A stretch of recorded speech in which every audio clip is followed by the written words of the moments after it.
यदि वास्तविक संत का मिलन हो जाए तो निश्चित उद्धार हो जाए। हम देखते हैं कि संत मिलन भी हो गया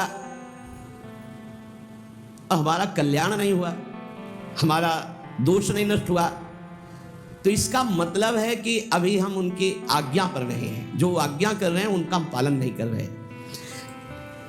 आज्ञा पालन का मतलब है उनका स्पर्श हो जाना।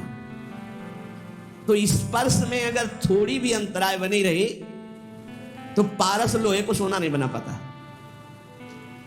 एक दिन एक सेवक ने संत से कहा कि मुझे बहुत धन की लालसा है,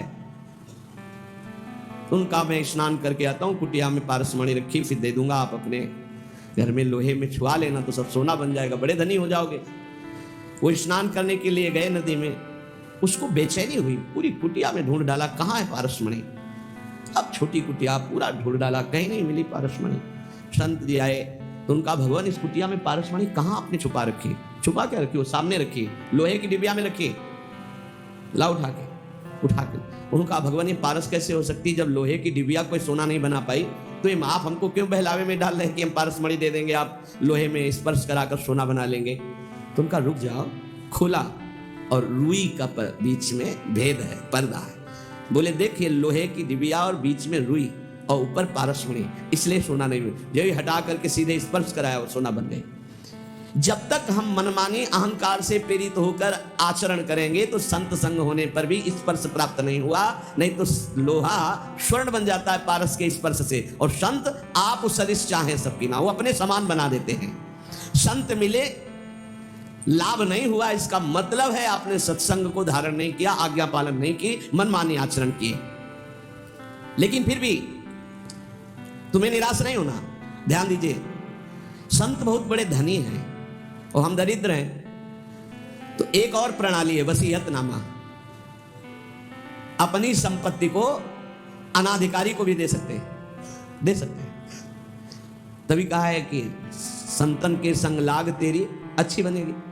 नहीं हम आचरण उतार पा रहे, हम उस कोट से नहीं आज्ञा पालन कर पा रहे, हम गला भी नहीं छोड़ने वाले, आपके गले पड़ गए। अब हम आपको छोड़ने वाले नहीं, आपका पीछा छोड़ने वाले नहीं, हम आचरणहीन हैं, आपके योग्य नहीं, पक्की बात, पर हम आपको छोड़ने वाले नहीं।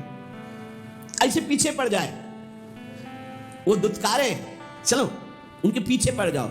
तो बोले उनको अपनी भागवतिक संपत्ति का वसीयतनामा करना आता है और आज तक इसी पद्धति से परम पद मिला है। संतों की आज्ञा पर अक्षरशः तो कोई संत ही चल पाएगा, अपने तो साधारण जीव है, उनकी आज्ञा में कहीं ना कहीं त्रुटि तो हो जाती है। तो हमें निराश नहीं होना, हमने दूसरी बात पर ध्यान देना है कि वसीयत, अच्छा तो बोले एक दो को वसीयतनामा एक को कर देंगे, नहीं, इनकी संपत्ति इतनी बड़ी है कि अनंत ब्रह्मांडों का वसीयतनामा करने के बाद फिर भी बची रहेगी, क्योंकि अनंत है इनकी संपत्ति।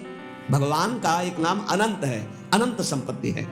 देखो, महिमा तेरी कहा कहूं श्री हरिवंश दयाल, तेरे द्वारे बटत है सहज लाडली लाल। तो बोले एक को दे दिया तो अब हमें कैसे देंगे? नहीं, वो अनंत है, अनंतों की झोली में लाडली लाल डालने पर भी, दे देने पर भी उनकी संपत्ति सुरक्षित है। वो वसीयतनामा कर देते हैं। जे भी वसीयत हुआ तो दरिद्र भी संपत्तिवान हो गया। इसीलिए संतों के संग की महिमा है। कभी तो हमारी दीनता पर, हमारी दुष्टता पर, हमारी अधमता पर रीझ गए, बहुत दिन से पीछे लगाया, चलो जाओ। उनकी कृपा क्या होती, उनकी संपत्ति दान क्या होती? भगवान से, प्रियालाल से कहना। प्रियालाल अपने संतों की बात को नहीं टालती, बस आप इतना समझ लेना, ये हमने प्रत्यक्ष देखा है। महापुरुषों की अनंत सामर्थ्य दरिद्र को तत्काल वसीयत करके संपत्तिवान बना देना बहुत कठिन। इसलिए विषयी पुरुष को भगवान के मार्ग में लगाया जा सकता है, भक्ति के मार्ग में लगाया जा सकता है, बहुत कठिन है। पर उससे हजारों गुना कठिन है कि जो अभेद तत्व भक्ति में लगा है, अभेद भक्ति, ज्ञान भक्ति में, जो ये भी भगवान की एक अभेद भक्ति है, इसमें जो लगा हुआ है कि हम ब्रह्मास्मि, उसको दासत्व में लाना, ये बहुत कठिन बात है। ये चमत्कार केवल महापुरुषों में होता है कि जबरदस्ती बलात् उसके हृदय को, जैसे राधा बाबा के हृदय को भाई जी ने बदल दिया, पैर छू के बदल दिया। देखो दाता कैसे है, पैर छू के वो वस्तु दी जो पैर छू के मांगने पे भी नहीं मिलती। अगर संत संग मिल गया है तो ये प्रमाद मत करना कि तुम उनकी अवहेलना करके हट जाओ। भाई इतनी बात पकड़नी है। पद्म पुराण में एक प्रसंग आया कि किसी प्राणी का शव जल रहा था। एक भगवत प्राप्त महात्मा वहां से निकले, उसके शव पर दृष्टि चली गई तो उसको नरक ले जाया जा रहा था। उस प्राणी को जिसका शरीर जल रहा था यमदूत नरक ले जा रहे थे और उस भगवत प्राप्त महात्मा की दृष्टि पड़ गई चिता में जलती हुई, तो तत्काल वहां भगवत पार्षद आ गए, यमदूतों से छुटा के भगवत धाम, यात्रा बदल गई उसकी, नरक ले जा रहे तो भगवत धाम चले। मृत व्यक्ति की जली हुई चिता पे दृष्टि पड़ने मात्र से जब वो भगवत प्राप्ति के योग्य हो गया, तो जिंदा में उनकी दृष्टि पड़े, उपदेश हो, नाम कीर्तन सुने, उनकी आज्ञा पे रहे तो उसको भगवत प्राप्ति नहीं हो जाएगी, इसमें क्या संशय। बड़े बड़े महापुरुष प्रसन्न रूप से यहां भ्रमण करते रहते हैं। ये धाम है, ब्रज भूमि है, आप जान नहीं सकते कौन किस कोटि का है। जहां लिखा हुआ है अवश्य में भोक्तव्यम कृतम कर्म शुभा शुभम, देख लो चमत्कार। भोगने ही नरक जा रहा था, उसकी चिता पे दृष्टि पड़ गई, रास्ता बदल गया, नरक का रास्ता छोड़ के भगवत धाम भगवत पार्षद आए। जैसे नरक ले जा रहे थे यमदूत अजामिल को, संतों के संग से ही अपने बेटे का नाम नारायण रखा था और नारायण पुकारा, यात्रा बदल गई, भगवत धाम चला गया। भगवान के वचन है अवश्य में भोक्तव्यम कृतम कर्म शुभा शुभम, बिना भोगे नहीं बचेगा जीव। पर संत दरस जिम पातक टरे, दर्शन मात्र से, संभाषण मात्र से, कर्मों को बिना भोगे हुए, बिल्कुल सत्य विषय, संत आपको भगवत प्राप्ति करा देगा। जो भगवान को प्राप्त संत है भगवत प्राप्ति करा दे, क्योंकि उनसे भगवान से बातचीत हो, भगवान से वो प्रार्थना करेंगे तब वो सारा कार्य माफ भगवान ही करते हैं, योग माया पर्दा भगवान ही हटाते हैं, पर प्रार्थना संत करते हैं। प्रार्थना हमें जब अगर संत जन मिल जाए तो भगवान से इस बात की करनी कि कभी इनसे हमारी विरति ना हो, कभी हम इनसे हटे ना। ये हमारे साथ अगर प्रतिकूल व्यवहार भी करे, कटु वचन भी बोले, तिरस्कार करे, हमें हटाए तो भी ना हटे, तो अंतिम तक बल जाएगी, पक्का बल जाएगी। जिस दिन वो करुणा में होंगे और उनकी दृष्टि पड़ेगी कि इसको हजारों बार दुत्कारा गया नहीं, इसका मतलब अब मुझे इसका ठेका लेना ही पड़ेगा, बस हो गया, उसी दिन हो गया। क्योंकि संतों का हृदय बहुत कोमल होता है, वो ऊपर से कठोरता का अभिनय मात्र करते हैं। संत हृदय नवनीत समाना, पर नवनीत में भी दोष कि निज परिताप द्रव्य नवनीता, तो इसलिए कहा कविन पर कहे न जाना। बोले संत का हृदय मक्खन जैसा होता है, बोले पर उस मक्खन दोष युक्त है, उसमें जब स्वयं ताप लगता है तब पिघलता है, और पर दुख द्रव्य सो संत पुनीता, इसलिए कहा कविन पर कहे न जाना। तो जिस दिन वो तुम्हारे ऊपर दृष्टि पड़ी और देखा कि इसको दसियों बार दुत्कारा पर ये गया नहीं, तो नीच से नीच व्यक्ति को भी परम पद प्रदान करने में समर्थ भगवान के प्रेमी जन। उपासक को चाहिए कि संत के शक्ति प्रयोग का इंतजार करे। संत के अंदर एक भागवतिक शक्ति होती है जो आपका परिवर्तन करती है। जैसे अपने सब लोग हैं, आप कौन सा ग्रंथ पढ़कर वैराग्य धारण किए हो? आप देखो, आपने कब सत असत का चिंतन किया है, सत असत का कब चिंतन किया, और उस सत असत के चिंतन से आपको तीव्र वैराग्य हुआ और आप संसार त्याग करके महान युद्ध करके फिर आप कुछ नहीं ऐसे गोद में बैठे वैसे आ गए। इसे शक्तिपात कहते हैं। संतों के हृदय में भागवतिक चिंतन से युक्त होकर जब संकल्प होता है, वो तुम्हारे राग का नाश कर देता है, तुम्हारे मोह का नाश कर देता है, तुम्हारे समस्त दोषों का नाश कर देता है। पर इसके लिए उनके हृदय में स्थान बनाना होगा। चाहे जैसे बनाओ, रो के गिड़गिड़ा के साधना करके उनके आसक्त होकर, कैसे देहूती जी से कहते हैं कि जो आसक्ति संसार में बंधन का कारण वही संत महापुरुषों से हो जाती है तो मोक्ष का खुला हुआ द्वार बन जाती है। और ये पक्का जो भगवान की प्राप्ति करना चाहते हैं वो संत की आराधना में जरूर होंगे, और जो संत आराधक होंगे निश्चित भगवत प्राप्त होंगे। किसी के दुख पर दुखी हो जाना है संतों का स्वभाव होता है। ये जो है कि भगवान दुख देते हैं, मंगल विधान, ये अपने लिए सोचना है, लेकिन दूसरे को दुख पहुंच रहा है तो उसके दुख की निवृत्ति के लिए हमें शरीर से, मन से, वाणी से बिल्कुल तत्पर हो जाना है। हमने जो कुछ भी आज तक कार्य किए हैं वो सारे कर्म जमा हैं, संग्रहित हैं, एकत्रित हैं भगवान की बैंक में, एक एक चेष्टा। विश्व में आप देख रहे हो कोई गर्भ ही से कष्ट प्रदा रहा है, किसी को कितने बड़े बड़े कष्ट मिल रहे हैं, तो जो हमारे शास्त्रों में लिखा वो मिथ्या नहीं है, मिथ्या नहीं है। आप सत्य मांगे। आपका तो इतना भी ज्ञान नहीं कि गर्भ में आपको कष्ट मिला है, आप कहाँ याद कर सकते हैं? आपकी याददाश्त कहाँ इतनी जोर की है कि आपको 9 महीना गर्भ में रखा गया, कितना कष्ट पाया है। अब आप उसकी भी याद नहीं करते तो आप पूर्व जन्म की बात क्या जाने, आप नरक और स्वर्ग को कैसे जाने? ये हमारे शास्त्र हैं, अगर मानोगे तो बच जाओगे, नहीं मानोगे तो भोगना पड़ेगा। अच्छा, ये कुछ विधान ऐसा नहीं, अगर ऐसा हो कि अभी अभी ताजा ताजा हिसाब किताब मिले तो लोगों को विश्वास होने लगे, लेकिन एक एक केस जो है 10-10 साल चलता है उसके बाद, और दंड मिलता है तो सबके आंखों से ओझल मिलता है, आंखों के सामने तो मिलता नहीं कि देखो भाई इसने चोरी की थी तो ये दंड इसको चौराहे पे दिया जा रहा है, इसने अमुक तो ये दंड दिया जा रहा है, तब तो लोगों को विश्वास हो जाए। लेकिन दंड विधान होता है बहुत एकांत में, कोई देख नहीं पाता है। तो आप सोचो, ऐसे जो नरक स्वर्ग आदि हैं ये हमारे ब्रह्म ऋषियों द्वारा लिखे गए हैं। जो भी तुम कार्य कर रहे हो वो एक भगवान के पास बैंक है, सबके वहां जमा हो रहे हैं। 2 प्रकार के कर्म होते हैं, पाप कर्म अशुभ, पुण्य कर्म शुभ। ये जितने जमा हुए हैं अनंत जन्मों से अभी तक वो आपके नाम में जमा है, उनको कहते हैं संचित कर्म। और जो ये नए कर्म कर रहे हो इनका नाम है क्रियमाण। और जो उस संचित कर्म से इस मानव देह में तुम्हें भोगने के लिए मिला है उसे कहते हैं प्रारब्ध। शास्त्रीय परिभाषा संचित, प्रारब्ध, क्रियमाण, 3 प्रकार के कर्म हैं। और ये सबको भोगने ही पड़ते हैं, पक्का भोगना पड़ता है। कब तक? जब तक अहंकार का नाश नहीं हो जाता। आवागमन का मूल हेतु अहंकार है, मैं करता हूं, ये भाव संत की कृपा से नष्ट। अहंकार का नाश सिर्फ संत की कृपा से होता है। तिनकी संगति रहते जाति कुल मद सब नंसई। संत संग कैसा करता है? जैसे चने को भून दे, फिर उसमें अंकुरण नहीं हो सकता, ऐसे इतना भुन जाता है सत्संगी कि उसमें अहम रह नहीं जाता। जैसे भुना हुआ बीज कभी अंकुरित नहीं होता, ऐसे ही संत संग से जो आपके नए कर्म हैं ये सब भुन गए। अब ये तुम्हें अगला जन्म नहीं देंगे, देखो। और जो पूर्व संचित गोदाम है, ज्ञानाग्निना सर्व कर्माणि भस्मसात कुरुते, तथा उनके द्वारा प्रदत्त ज्ञान को अपने अंदर जागृत करो, ज्ञानाग्नि जलाओ। ये ज्ञान अग्नि ही वहां पहुंचेगी और तुम्हारे सारे कर्मों को भस्म कर देगी। या समर्पण वृत्ति करो तो भगवान आग लगा देंगे, 2 ही है। ज्ञानाग्नि सर्व कर्माणि भस्मसात कुरुते, तथा अगर उसको संचित को कोई भस्म कर सकता है तो दिव्य ज्ञान और या भगवान। ज्ञान गुरु से प्राप्त होता है और समर्पण आश्रय भी गुरुदेव से प्राप्त होता है, दोनों संतों से प्राप्त होते हैं। 2 प्रकार से भस्म हो सकता है संचित कर्म, या तो भगवान भस्म कर दे, अहम त्वाम सर्वपापेभ्यो मोक्षयिष्यामि मा शुचा तेषां अहं समुद्धरता मृत्य संसार सागरात्, और या फिर गुरु से इतना ज्ञान प्रकट हो जाए, ज्ञानाग्नि सर्व कर्माणि भस्मसात कुरुते, तथा वो ज्ञानाग्नि के द्वारा संचित कर्म। ऐसा ज्ञान बहुत दुर्लभ है। यहां देखो, जितनी जानकारी है उतना तो जीवन में उतार नहीं पा रहे आप लोग। कितनी जानकारी है आपको? बहुत जानकारी है। और जब गलत आचरण करने का संयोग बनता है तब तुम्हारी जानकारी सब खो जाती है। इसे ज्ञान नहीं कहते। ज्ञान तो उसी समय के लिए है जब असद आचरणों में मन जा रहा, उस समय आप बचा लो अपने आप को। तो उपाय है सबसे बढ़िया, भगवान के प्रति समर्पित हो जाना।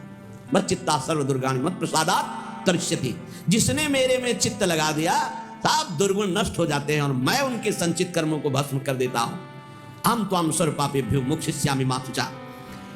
और प्रारब्ध बड़े बड़े ऋषियों को भोगना पड़ता है। सावधान, प्रारब्ध भोगने के लिए तैयार रहो, इसमें भक्ति को दोष मत देना है। जो संचित से शरीर रच गया उसको भोगना पड़ेगा, कमर कस लो। प्रारब्ध भोगना। रामकृष्ण परमहंस जी के गले में कैंसर था, जो पूरे विश्व के कैंसर को मिटाने की सामर्थ्य रखते थे। भीष्म पितामह जी को पूर्व प्रारब्ध सांप को एक बबूल के पेड़ में फेंक दिया था तो कई दिनों में तड़प तड़प के मरा था, उसका प्रारब्ध बना था करके 6 महीना बाणों की सैया पे। अखंड बाल ब्रह्मचारी, महाभागवतों में गणना है, 12 महाभागवतों में महावीर, संकल्प सिद्ध महापुरुष, 6 महीना बाणों की सैया पे। या तो बहुत विचित्र विचित्र। मत फंसो, बात सत्संग की सुनो। अवश्य प्रारब्ध भोगना पड़ता है। भागो मत किसी के पास कि हमें कोई जंतुर बना देगा, कोई आशीर्वाद दे देगा किसी भी तरह से, इस तरह से हम ठीक हो जाएंगे। ऐसा भाई नहीं है। अगर ऐसा होता तो बड़े बड़े सिद्धों को प्रारब्ध भोगना ना पड़ता। आप विश्वास कीजिए, बहुत बड़े बड़े महापुरुषों को कष्ट शारीरिक भोगने पड़े हैं। चाहे कोई भी हो, आप जिन जिन महापुरुषों के सानिध्य में देखा, अरे भाई इतना कठोर तप और भजन और शरीर का प्रारब्ध आया तो पैर में कीड़े पड़ गए। आप नहीं समझते, प्रारब्ध बहुत बलवान होता है। ये सब भगवान की माया का खेल है। प्रारब्ध शरीर का बड़े बड़ों को भोगना पड़ता है, उसको मिटाने की चेष्टा न करके भजन करके सहते हुए भगवत प्राप्ति की तरफ चलो। इसलिए आज तक बड़े बड़े महापुरुष, भाई जी सर्वज्ञ महापुरुषों कहते हैं, सर्वज्ञ। एक परिवार बहुत त्रसित था, अर्थ का व्यापार कर करके हार गया था, कर्जा हो गया था, अर्थ नहीं था, खाने को नहीं था, बेटियां ब्याह के लिए थी, परिवार बड़ा था। उसने विचार किया आज रात के 12 बजे अपने शरीर को छोड़ देंगे। शाम टाइम गाड़ी दरवाजे पे लगी और उस गरीब आदमी के दरवाजे गाड़ी, वो घबरा गया कि क्या हो गया, हमारे पास कौन है, कोई रिश्तेदार नहीं, कोई मित्र नहीं, कोई हम पर। गाड़ी से भाई जी उतरे, भाई जी को कभी देखा नहीं, अपने आप अपने घर जैसा भाई जी अंदर जा रहे हैं। तो अवस्था ज्येष्ठ श्रेष्ठ, इसलिए कहा बाबूजी कैसे आप, आपसे ही बात करनी, थोड़ा एकांत में चलिए आप। तो बड़ा आनंद मिल रहा था, कोई संशय नहीं हो रहा था, क्योंकि भगवत प्राप्त महापुरुष वो बावरा हुआ जा रहा था कि मानो हमारे घर भगवान ही आए हैं। कमरे में ले गया, बोले दरवाजा बंद कर लो, बंद किया। बोले भाई आज तुम रात्रि के जो करना चाहते हो, इससे जीव की बहुत दुर्गति होती है। ये बात उसने किसी से कही नहीं, और भगवान तुम पर बहुत प्रसन्न है। एक थैले से मोटी गड्डी निकाली रुपए की, कहा ये लो, इससे जो तुम्हें लगे उचित व्यापार करना, अगर व्यापार में हानि होती तो भी चिंता मत करना, ये ना पैसे वापस करने, ये आपके हैं। और कुछ दिन लगातार ऐसे ही आपके पास पैसे आते रहेंगे, जिनसे आपका बेटी का भी ब्याह हो जाएगा। बड़े बड़े धनी मानी भाई जी के चरणों से जुड़े थे, तो धन का प्रथम सदुपयोग यही है, इसलिए भाई जी प्रेरित कर देते थे। अब वो रो के चरणों में गिर गया, मेरे भगवान आपके। भाई जी ने कहा भगवान आपको बहुत प्यार करते हैं। उन्होंने ऐसे सर्वज्ञ महापुरुष जो सब बात, एक आदमी कंबल ओढ़े हुए, आप पढ़ लेना चरित्र, मुंह नहीं खोल रहा था, उसे कई लोग लाए हुए थे। भाई जी ने कहा क्या हो गया, बोले शरीर छोड़ना चाहता है और आप ही समझा सकते हो। भाई जी ने कहा क्या है, कंबल क्यों ओढ़े हो, हटाओ कंबल। जो कंबल हटा, मवाद बह रहा था, गलित कुष्ठ पूरे शरीर। बोले भाई जी से कहा कि बाबूजी अब ऐसे में शरीर रखना उचित है या त्याग देना। भाई जी ने कहा अरे शरीर श्री कृष्ण प्राप्ति के लिए गले से लगा लिया। वो चीख पड़ा, अरे नहीं मेरा घृणित शरीर खत्म। ऐसे महापुरुष अपने उदर के कैंसर में भारी पीड़ा से युक्त शरीर का त्याग किया। आप सोचो, जो चुटकी बजाते भजन बल से प्रारब्ध नष्ट कर सकते हैं, अपने ऊपर लेकर के प्रारब्ध बड़े बड़ों को भोगना पड़ता है। भीष्म पितामह के रोम रोम में बाण लगे थे, शरीर में 2 अंगुल जगह भी नहीं बची थी जहां बाण ना लगा हो। इतने बाणों से विद्ध होने पर भी वो हर समय श्री कृष्ण सुमिरन कर रहे थे। वृंदावन में रामकृष्ण दास जी बड़े भारी महात्मा थे, उनको भी कैंसर हो गया। प्रारब्ध के भोग भोगने पड़ते हैं। प्रारब्ध के भोग में यदि दृष्टि बदल सकती है तो कोई संत महात्मा पहुंचा हुआ उसे मिटा सकता है।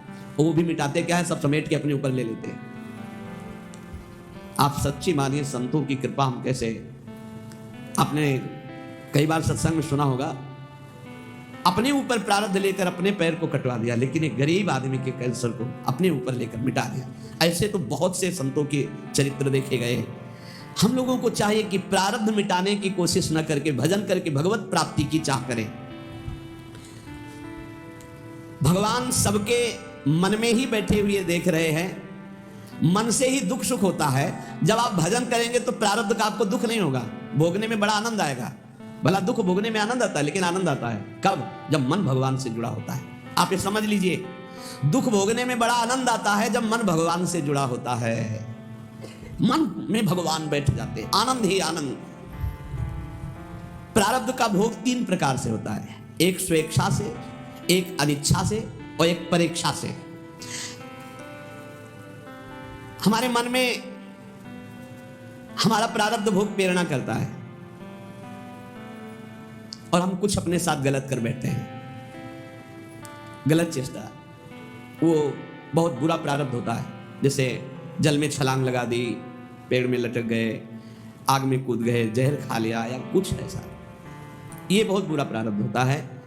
इससे बचना असंभव सा है। अगर उसके पहले सत्संग मिल जाए, कोई संत कृपा कर दे, भाव बदल जाए, तो बहुत से लोग हैं जो अपने भावों को बदल चुके सत्संग से। नहीं तो ये जो पहला है स्वेच्छा से, ये बहुत खतरनाक, क्योंकि कोई जान ही नहीं पाता कि उसके अंदर चल क्या रहा है, और वो खतरनाक प्रारब्ध उसको नष्ट कर देता है। स्वेच्छा, जानबूझ करके अपने शरीर को नष्ट करना, बहुत बुरा प्रारब्ध होता है, बहुत बुरा प्रारब्ध होता है।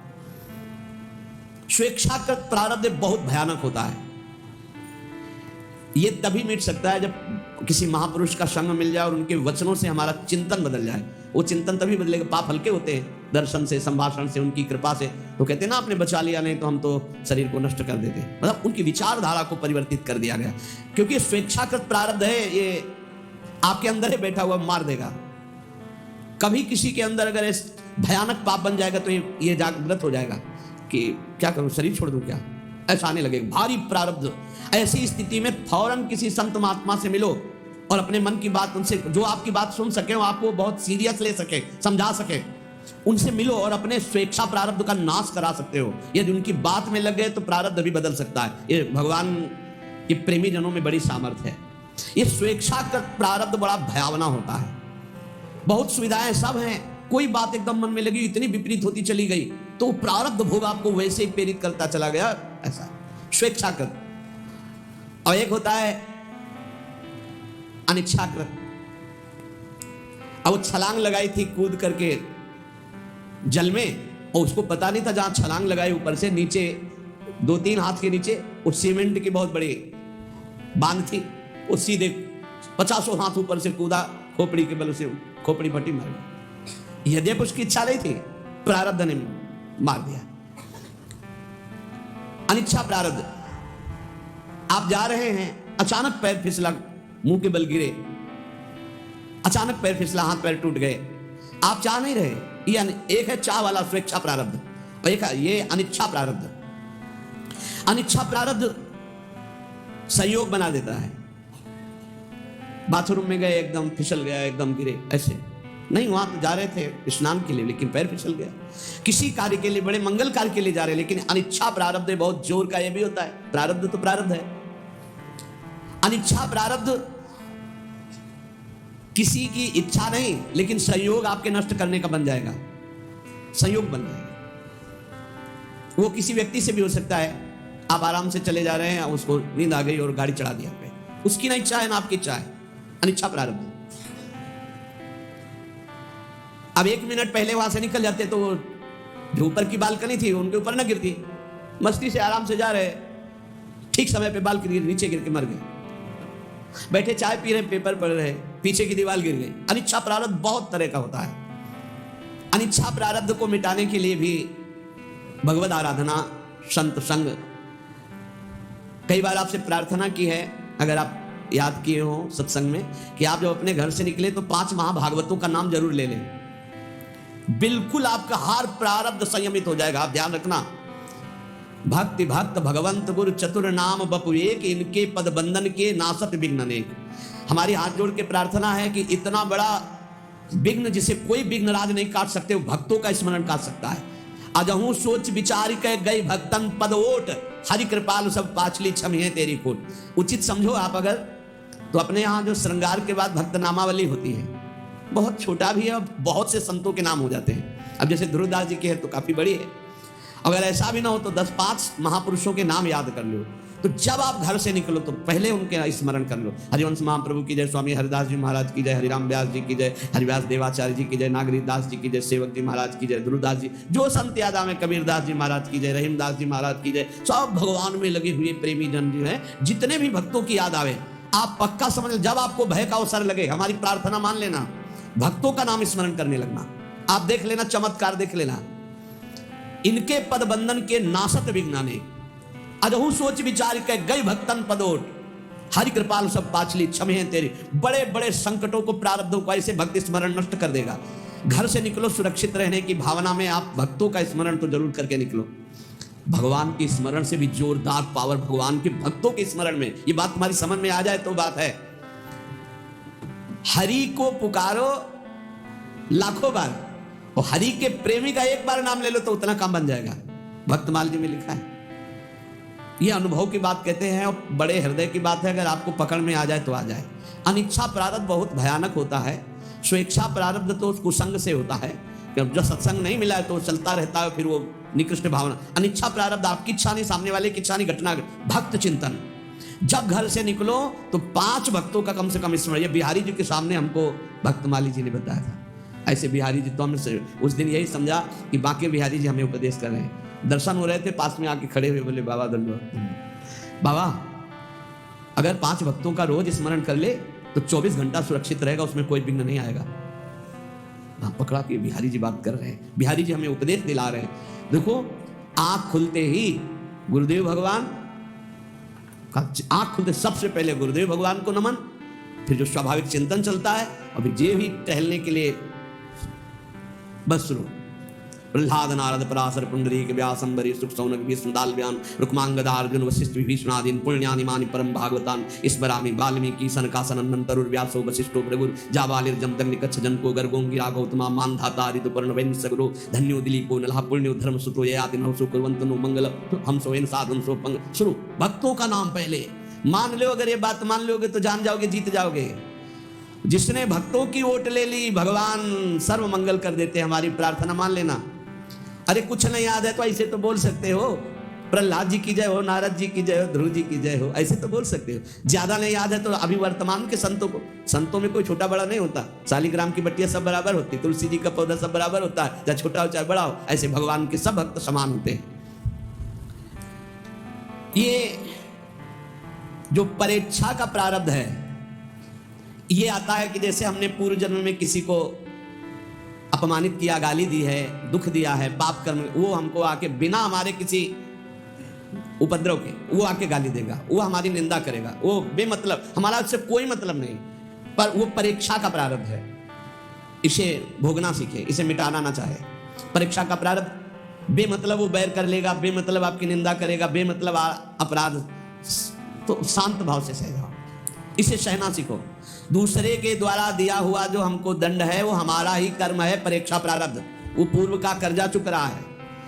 कभी किसी को कटु शब्द नहीं बोलना, कभी किसी से कोई मतलब नहीं है, लेकिन परीक्षा प्रारब्ध जब होगा तो निंदा होने लगेगी, वो मारने पर तुल जाएगा, वो आपको चोट पहुंचा सकता है, और आपसे कोई मतलब नहीं उससे, पर वो परीक्षा प्रारब्ध, इसे भोग लेना चाहिए।